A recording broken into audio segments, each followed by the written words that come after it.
Flight attendants of Reddit, what are some things that make you immediately hate a passenger? I once had a flight attendant who said in pre-flight, in an adorable German accent, if you press the button above you once, someone will come to help you. If you press it twice, you will be ejected from the plane. No ticket.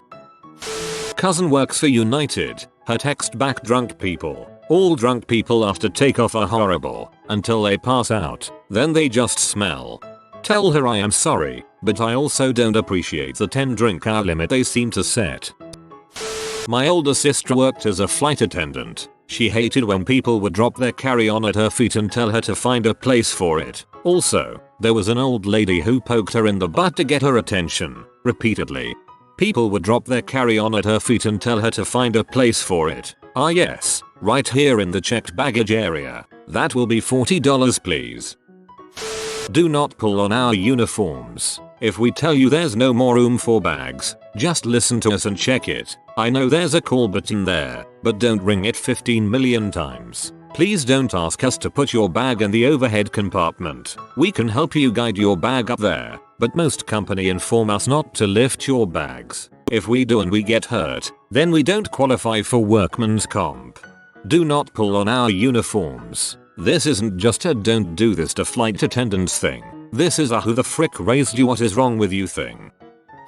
Not a flight attendant, but these buttholes that bring in carry-on luggage the size of body bags and try to stuff them into the overhead bins, taking up all the space for everyone else. If you're flying out of Nashville and expect to fit anything into an overhead compartment, you're gonna have a bad time. Everybody flying out of Nashville has a guitar in the overhead compartment. I've been a flight attendant for 20 years. My number one pet peeve is cutting your nails or toenails on the plane. I can hear that crap from back in the galley even if you're in row 2. That's the most disgusting freaking thing in the world to do on a plane. The other one is trying to get your mile-high club wings. People don't know how disgusting that bathroom is when people pee all over everything in there. In turbulence, that wetness on the floor is not from the sink, trust me.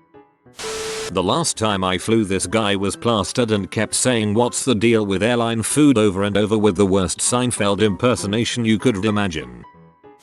I worked as an airline reservation agent. My biggest pet peeve was people who couldn't put it together that if you tell the agent that you are incapable or disabled, you will not be given an exit seat for leg room in the event of an emergency. The other 120 paxes on the plane don't want to have a full minute less to avoid dying. Please don't make an airline attendant spell that out for you. Also, those people who yelled at me because their so-and-so BF son Uncle Espeter was in the military, so they automatically qualified for a 99% discounted rate. Airline agents don't set the price of the ticket. Don't accuse them of being greedy corporate commas. No, really, because they can't issue a $2 ticket to a man in uniform. Also, frankly, anyone from Boston or New York during a weather emergency, never in my life had I heard the words "don't you know who I am" before telling a business class pax flying from Logan to JFK that the reason his flight was cancelled was because all flights were cancelled, in addition to almost all public transportation and basically anything that relied on electricity. Self-entitled PR1CKS. I was a gate agent in Boss. When people would get too shirty about JFK delays, I would offer to assist them booking train or bus reservations instead. They usually shut up. Took a flight to Atlanta via Seattle once from Portland, or it's about 45 minutes. Flight to Seattle, and this young guy across the aisle was drunk and kept yelling, complaining and harassing the flight attendants. By the time we got to Seattle, everyone on the plane hated him. Unfortunately, he stayed on the plane upon landing, meaning we would have him for the next 6 hours to Atlanta. Then, God smiled and 3 very serious guys entered the plane. 2 of them went to talk to him and 1 to me. Yes, he was swearing, belligerent and harassing the flight attendants. Do you need a written statement? Do I need to testify? He was escorted off the plane. Yes. Justice. Sweet justice. Went to Florida a couple weeks ago. Took a flying culvert out of central Wisconsin to O'Hare. We had a cabin commander, not a flight attendant. It's prestigious. Been working as a flight attendant for a year now. Can't stand it when first class passengers shove their jackets at me as soon as they step through the doorway, especially when I already have an armful. When you put your super small bag jacket in the overhead bin, there is space under the seat in front of you for a reason. I shouldn't have to take the time to ask everyone whose jacket is in the bin so I can hand them out to find someone a space. For the large bag, hold onto your jacket until the bags are all set up, then place them on top. Yelling at me that since you sit in the front part of economy that you should be able to use the first class lavatory. This is a security violation and we can't have people in line by the flight deck, hanging out in my galley. I understand the need to stretch your legs, especially on a long flight, but when I am preparing or restocking my carts for whatever service we are offering in already such a small space, I don't need you making it more difficult for me to do my job. Pointing out from 3 rows away that such and such person needs to pull their seat back up when I'm trying to get people right in front of me to do it first. Trust me, we will get to that row and tell them ourselves. And no one likes a tattletale. Playing your game movie music without headphones. This is the worst, especially on a red-eye flight. No one wants to listen to your crap during flight. I'm sure there's more, but these are my main pet peeves.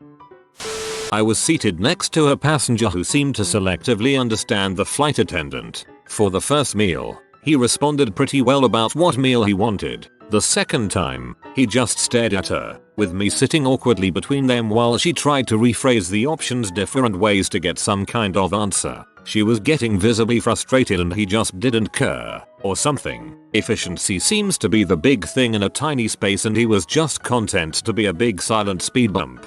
A lot of people pop a Xanax or 2 to fly. Wouldn't surprise me if he was just out of it. Buddy of mine will pop 2 oxys. I have to ask you about sitting in an exit row. Don't be a dong. Listen to me for 15 seconds. There are rules I have to attempt to enforce. That being said, if you don't know what silent is on your phone, you deserve to be publicly shamed. Flush the dang toilet. Most lavatories have doorknobs. They work like all other doorknobs. Oh, and your million miler? That's awesome. I actually appreciate you because most days I love my job and you ensure I get money for passing out Coke and cookies. But you don't get to snap your fingers at me. You don't get to throw your coat at me. And I am not your bar wench. Also, come on a plane hygienically sound. Don't do anything bodily on board. Scratch ass balls, clip nails, clip hair, remove nail polish, brush teeth and leave toothpaste everywhere. And leave peacefully, without yelling at me about a dang thunderstorm that made you miss your connection. I'm not Storm. I wish I was. You obviously don't know how much we need to scratch balls sometimes. I'm not a flight attendant, but I know kids grow restless on planes. I could never stand long flights as a little kid. But when you're allowing your kid to kick my chair, or scream, or throw things, or whatever it is, I really hate you. Not your kid. You. Parenting is tough, but please, please, please, try to settle your kid down. Same. If you are trying and are being unsuccessful, then that's fine. You're doing what you can. But if you're just sitting there like a lemon waiting for a gin, I hate your guts. Frequent flyer here. Give the poor bastards a break. Snow ain't their fault. The screaming kid ain't their fault. The fact that myself or another very frequent flyer got upgraded over you definitely ain't their fault. As a word to other passengers, if you have a child who is of an age where they are capable of taking directions and controlling their behavior and you still decide not to control them, I have numerous ways of making your life heck. I'm not referring to a crying baby, Lord knows. It sucks but it can't be helped. General rule, don't forget your manners. Frequent flyer here too. And this is why I carry a stack of coffee shop gift cards in my briefcase. I know the crap that flight attendants have to put up with, and I know how thankless it is, so I do my best to make their days not suck as much. When I am running things, there will be some changes to air travel. Every passenger will be required to place any carry-on luggage in a mock-up of the overhead bin at check-in. If it is too large, they will be required to check it. If they attempt to put it in lengthwise instead of wheels in or out, they will be bumped from the flight and have to rebook for tomorrow. If you stand and block access to the gate before your group number is called, you will be placed on the no-fly list for a year. Finally, there will be a 6-foot wide yellow stripe painted around the luggage claim conveyor. Anyone caught loitering inside the yellow zone, instead of standing back and waiting until they see their bag before crowding the carousel, will have their possessions fed into an industrial wood chipper. I might be one of those that they don't like, the guy that they have to wake up after the plane has landed.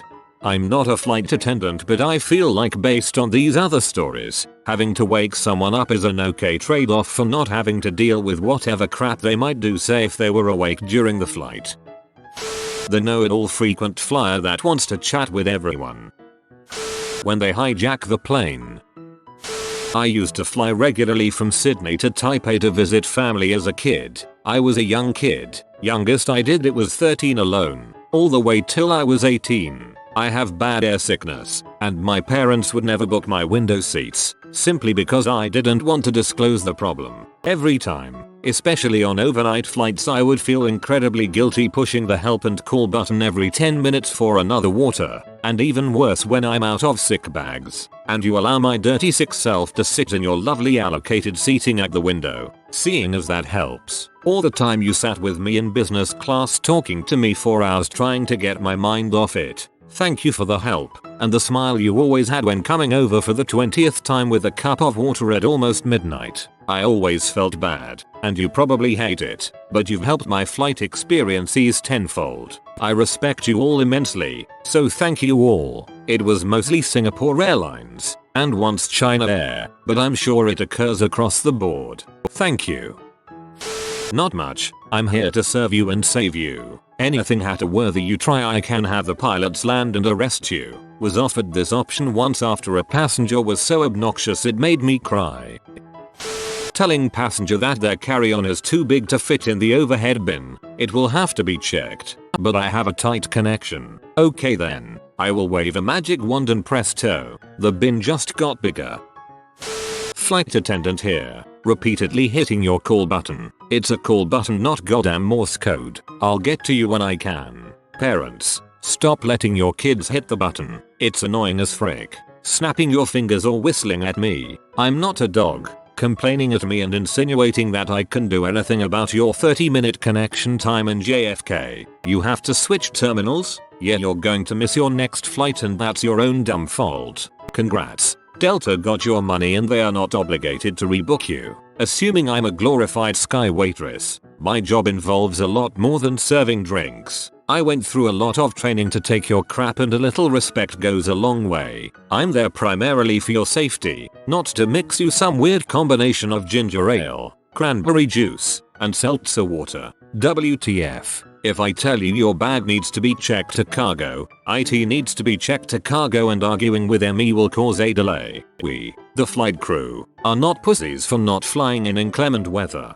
The decision to cancel delay a flight is not up to us. Stop getting mad at ME about delays. Relax, have a drink. The gate agent will sort your crap out. Loudly sighing and obviously checking your watch while we're taxiing to the gate will get us there faster. Especially in Detroit, I promise. Give me your trash when I come through one of 12 times to collect it. Don't leave it in the seat. I try to be as pleasant as possible, but I work 14-hour days and get paid $16k a year. My days are long and my overnights are short. Please try to be as low maintenance as possible. People forget their manners when they fly. Be nice and respectful and I will do everything in my power to ensure you have a great flight. Free booze snacks.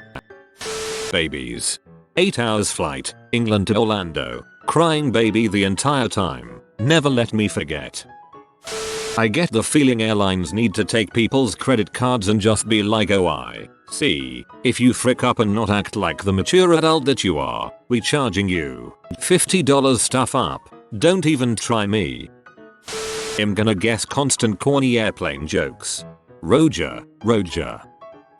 When they curse and scream about their hate for a certain kind of reptile creature. Those Myth African snakes. You've been visited by the luckiest pig in the world. Comment lucky piggy below to get some of his luck. If you are new to the channel, you can subscribe. I publish new videos every day. Until then, check another video, or don't. Either way, have a great day you magnificent people.